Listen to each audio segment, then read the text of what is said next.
Tout d'abord, à qui ce livre s'adresse-t-il? Bien, ce livre s'adresse, je dirais, au public intéressé par les questions ésotériques, mais plus précisément à deux catégories de lecteurs.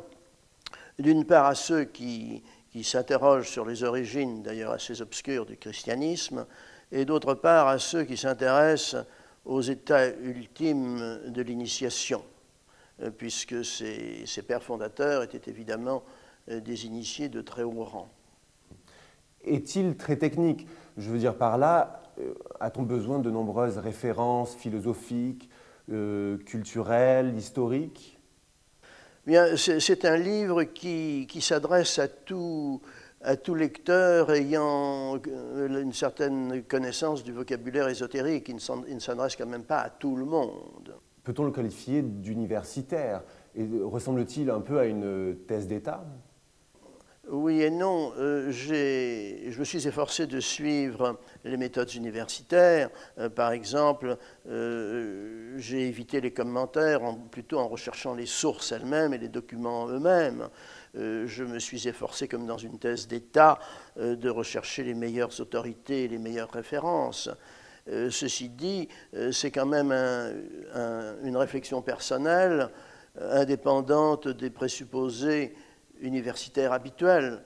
Par exemple, j'ai considéré comme évident qu'il y avait des mondes invisibles et que les mondes invisibles étaient hiérarchisés entre eux, même y compris par rapport au monde dit concret et visible, alors que ce sont là des présupposés peu courants dans la démarche universitaire. Bien sûr, bien sûr.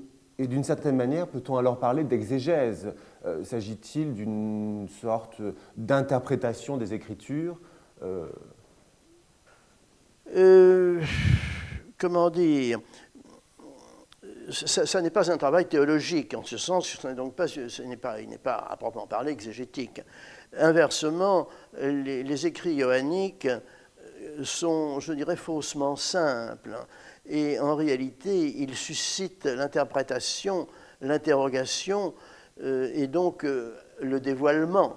Et comme vous savez, exégiser, c'est dévoiler, n'est-ce pas? Donc, à certains égards, c'est un peu un travail exégétique. Sinon, pour revenir à vos références, votre étude s'appuie-t-elle sur les nombreuses recherches historiques relatives à l'émergence du christianisme? Je veux parler des recherches renouvelées récemment depuis les importantes découvertes de Qumran et Nag Hammadi.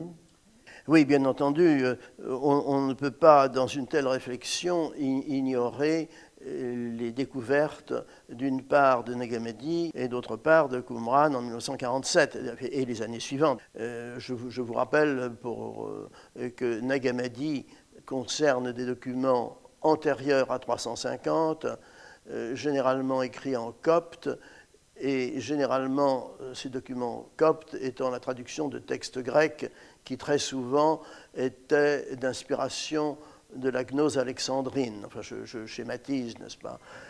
Quant aux documents de Qumran, ce sont des documents généralement hébraïques et qui sont antérieurs à l'an 70 de notre ère, donc qui sont à peu près contemporains de Jésus lui-même.